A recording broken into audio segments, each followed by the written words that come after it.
Shane, a perfect weekend, 300 points. Are you happy with that result?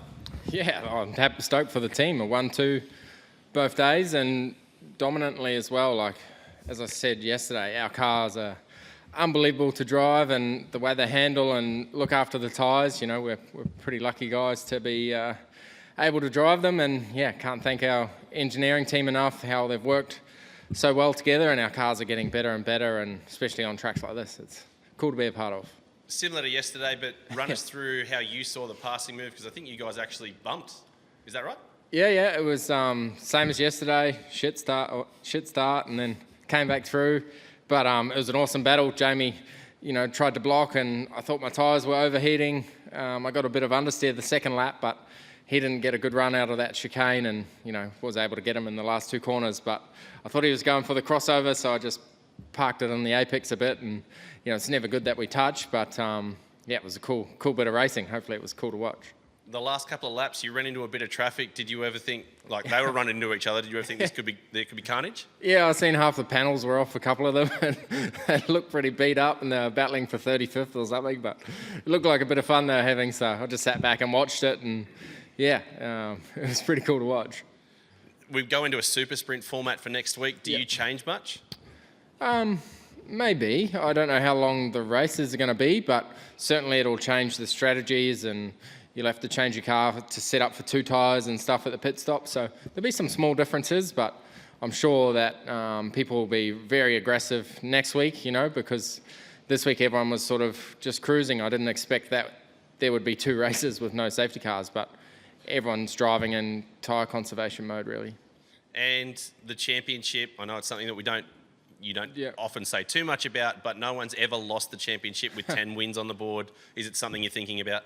No, it's not 300 points yet, and Bathurst is a single day 300 points, so I'm just trying to win races and be up front, and not racing with any conservation at all. I'm taking all the risk. And we saw yesterday, obviously, it took a lot out of you racing in the heat. Yep. How do you get ready in such a short time for next week?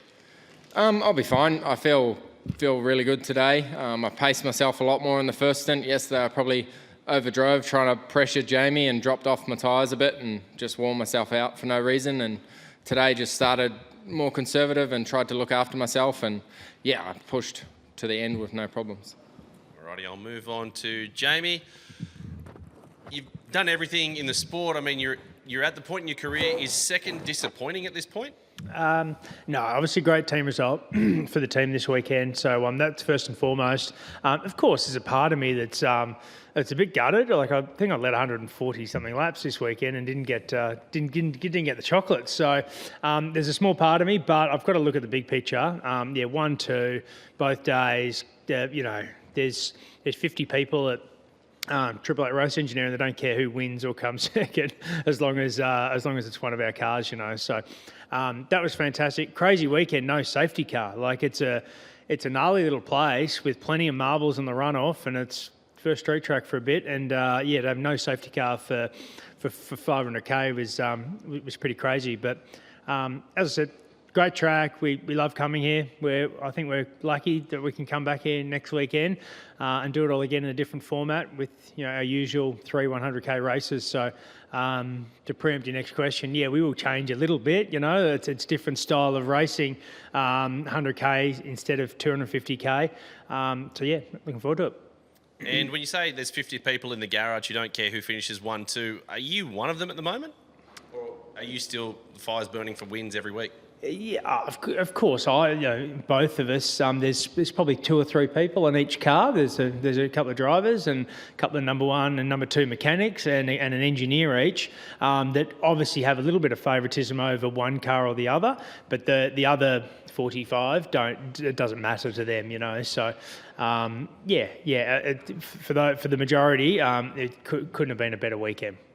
To beat the guys to my left on what they're going to ask, you wear a few hats in supercars: commission, team owner, driver.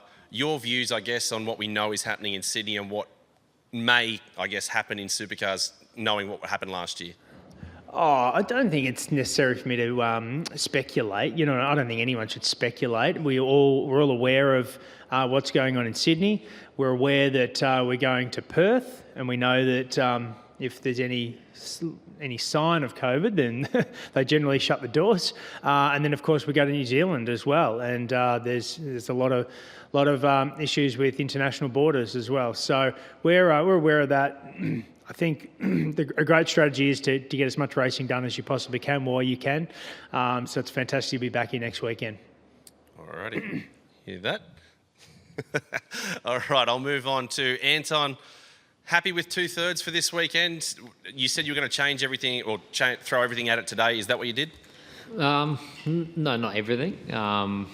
We did change some things. I think our car was a little bit better. I think 2/3 is probably as good as we're going to get this weekend. These guys were all over it. But today, yeah, we're a little bit better. Our middle stint in fresh air was quite good. But yeah, we're just in the middle, sort of in third, a gap behind, a gap in front, and just cruising around. So, yeah, well, obviously, I think we've got a little bit of a direction for next week. So we'll have a week to think about it and hopefully come back stronger. And finishing third with such a big gap, is there a part of you that kind of says, what do we have to do to kind of make up that ground, or are you guys happy with where you're at? No, every little bit of us says, what do we got to do to make up that gap? From every lap you're doing, you're trying different things, and when you got such a big gap and sort of behind and in front, I was trying to experiment and try different things to see what's happening. But yeah, we will still have a good hard think about it. Both cars were trying opposite things to each other, and I think we've got a little bit of information. Hopefully that's enough to put us in the direction for next week. We've got a practice session, and then I think we'll roll out with something a fair bit different to what we rolled out this week and see if we close the gap. And for yourself and for Will, is Teams Championship something you're still kind of looking at? I mean, how do you reassess your goals knowing the position Shane's in on the Drivers' Championship? Goals are always the same for myself, Will, these two blokes, and everyone else down in pit lane, to be as high as you can, be the fastest car, all that. I think that's sort of the main objective for us. Championship, obviously you don't want to do anything stupid and cost yourself a lot of points, which has happened throughout the year. But yeah, you always want to maximise it, but maximising it at the same time, you want to be as fast as you can. Getting beaten by 20 seconds, it's good to get a trophy and be on the podium, but it still doesn't feel that good. And for you guys, are you staying up here the week, going home? How do you guys prepare for next weekend? Yeah, I'll stay up here with the guys. They'll be working on the car for most of the week. We're quite lucky. We haven't got no damage, so hopefully there's not too much work for them. And then, yeah, we'll probably have a day off somewhere, see what Townsville's got to offer, and go from there. All right, bit of fishing for the boys. On that, I'll open it up for questions.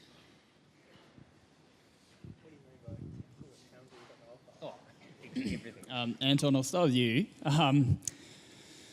Obviously you got a bit closer today than you were yesterday, but I guess, yeah, is it realistic that you guys can beat Triple Eight here next weekend? I don't know. We'll find out. I think, yeah. I mean, probably time just didn't say so much today. I think a car was a bit better. The middle stint there, sort of in clean outs, pushing quite hard to see what we do have. And I wasn't as much slower as we were yesterday than these guys. Last one, just sort of cruising around, hoping for a safety car and having fresh tyres, but that didn't happen.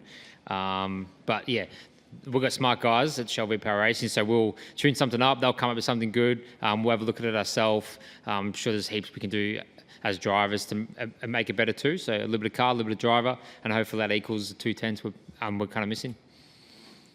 Shane, for you guys, is there much more left in the car? Yeah, you always, even though we're out front like we are, we've still got understeer and oversteer. We're still talking about it every debrief, and we're not resting on our pace. We're trying to make the cars better, and took a couple of swings today. Some were good, some weren't. But I think as I said, we have a good base, and that'll be where we start next week. But yeah, for sure, we'll be trying stuff to keep staying 20 seconds ahead. And Jamie, when I guess Shane was coming at you there, I guess the topic of blue flags often, occasionally pops up, but I mean, you lost a little bit of time to some guys that you were coming up to lap. I guess, is that an issue, or is that just sort of part of the deal? Yeah, it's automated these days. So blue flags, so it comes up inside the cockpit, and I think it's four flag positions. If you ignore the blue flag or the blue lights inside the cabin for more than 4 flag stations, you're coming through pit lane. So I'm not sure if that was policed as well as it could have been. I'm not saying it wasn't or it was. I'm not sure, but we'll have a look at it. But that didn't cost me a result today. No, that's we were Shane. It was pretty obvious at the end of the first stint that 97 had better pace today. So we were a bit of a sitting duck from there on in, but just did what we could. And your view on your take on the pass was a really exciting scrap between you and Shane there, and obviously Shane ended up getting you into 13. But tell us from your view of that exchange. Yeah, we wanted to race all the way to the end. That's important to us. So we pushed hard and went for a bit of a block down into 11, and but then 97's pace was too good, and he just propped it mid corner. So I just didn't bother braking. Just give him a hit up the arse and happy days. Got to pay for that front splitter. It's a bit silly, really. And look, I mean, you guys obviously doing an awesome job, and it's a good battle between you two. But I guess, is it a bad thing for the sport when the next car or next team is so far down the road? I think it's just all part of sport. So of course we'd love to be a big scrap between 10 cars every weekend, but you see some dominance here and there, different circuits over the years. So this track sort of suits our cars, and in saying that though, it's a lot more than just having pace. You got to get it together in qualifying. You got to have a reliable car. You got the strategies right. You got to piece a lot of things together, which we did well this weekend, and hopefully we can do the same next weekend. But we'll go to another track, and there'll be another couple of cars potentially dominating. So that's part of sport, and we'll take it when it's coming our way.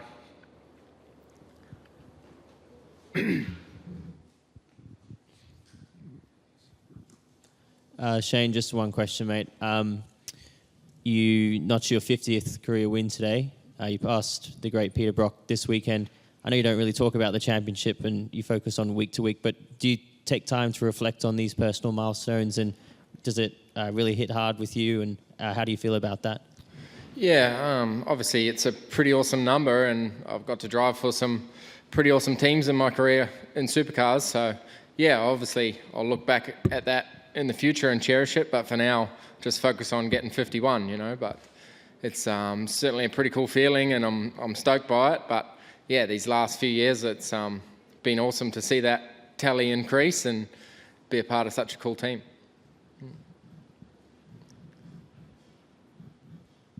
All right, congratulations guys, and we'll see you back here next Saturday.